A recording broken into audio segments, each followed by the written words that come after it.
Hi, everybody. So I have been doing a lot of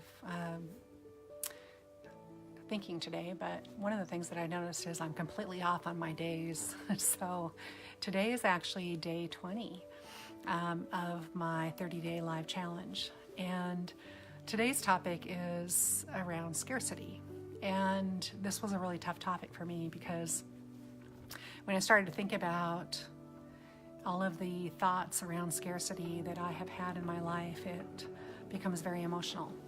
So it's a big topic now. You can find it everywhere when you're searching for topics around abundance and living abundantly and having scarcity thoughts. And so it's out there and it's very popular. But for me, it started from a very young age, a feeling like there was never enough.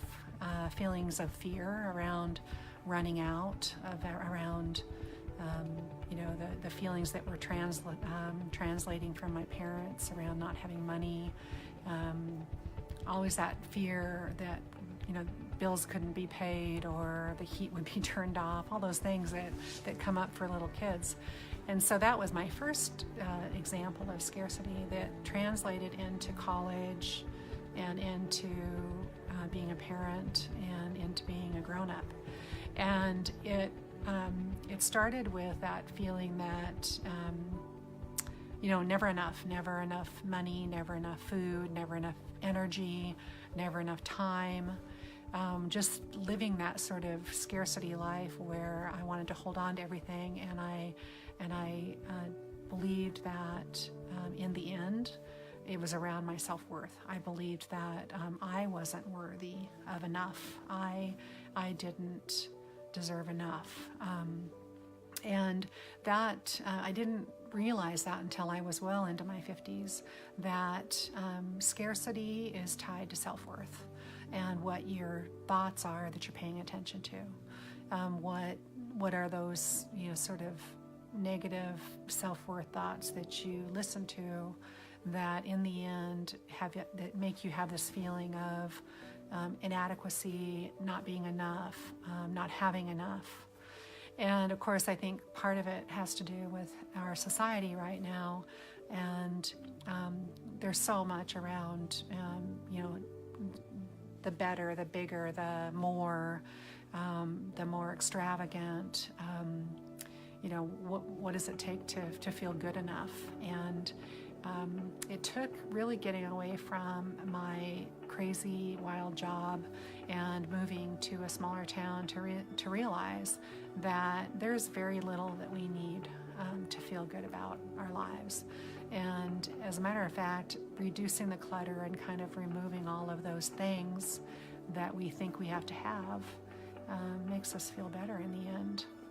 So when I wrote this section of the book around scarcity, it was that feeling of inadequacy and that feeling that I had raised my children feeling that way and that it had rubbed off on them.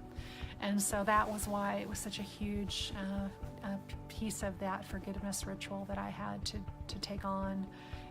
Because I needed to let go of that. We are what we are, and in the end, holding on to that regret or those feelings of inadequacy only continue to hurt you. And so part of moving forward was really letting go of that. So I would ask all of you tonight that are listening just to think about that. What do you think about scarcity? What are the things that you think about that make you feel inadequate, make you feel like you don't have enough, that you're not enough, that it's never enough?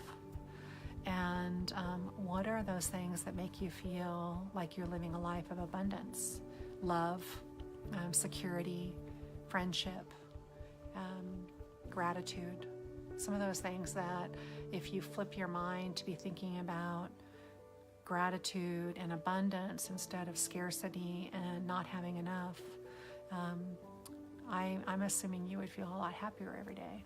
And so that's what I try to do. It's easy because I feel like it was hardwired in me from a very young age to feel scarce, inadequate, like I didn't have enough, like I might run out. that fear around not being enough, not having enough. And so that it's kind of hardwired in me to default to that. So it's a daily practice for me to feel grateful and to think about gratitude and to think about the things that make my life abundant. And the very basic one is the fact that I had my own wake-up call, and not everybody gets that at a younger age. Not everybody gets to kind of be shocked into reality that life is short. My wake-up call was not being able to walk or talk or swallow for a few weeks. And what was I going to do with that when I was done? And I remember being in a wheelchair and having friends around in rehab and being so grateful that I was still there and that I was getting better and that I would have another chance. And it still took 2 years for me to do something about it. So, knock me on the head, hard-headed, whatever, but not everybody gets a wake-up call, but what you do get is to realize that we don't know and that life is short. A friend of mine sent me a Snoopy's little comic that was so cute, and Charlie Brown said, life is short. We only live for today. And Snoopy says, no, we get to live every day, but death only happens once. So something like that. I'm probably making it up. But anyway, the point is that if you haven't had something knock you in the head and wake you up to the reality that, we have so much to be grateful for: our health, our families, the people we love, our lives. If you haven't had that, then just stop and think about it for a minute, because it will come to you eventually. And life is short, and what we have is today. So think about scarcity and abundance and how you choose to frame your mind. Do you tend to lean towards those sort of I don't have thoughts, I need more, I wish I had more, I'm not good enough? Or do you try really hard every day to think about all of the things that you should be grateful for, and the things that you have been given? So that's day 20. I am 2/3 of the way done now. Today's topic was on scarcity, and I look forward to talking to all of you tomorrow. Thanks.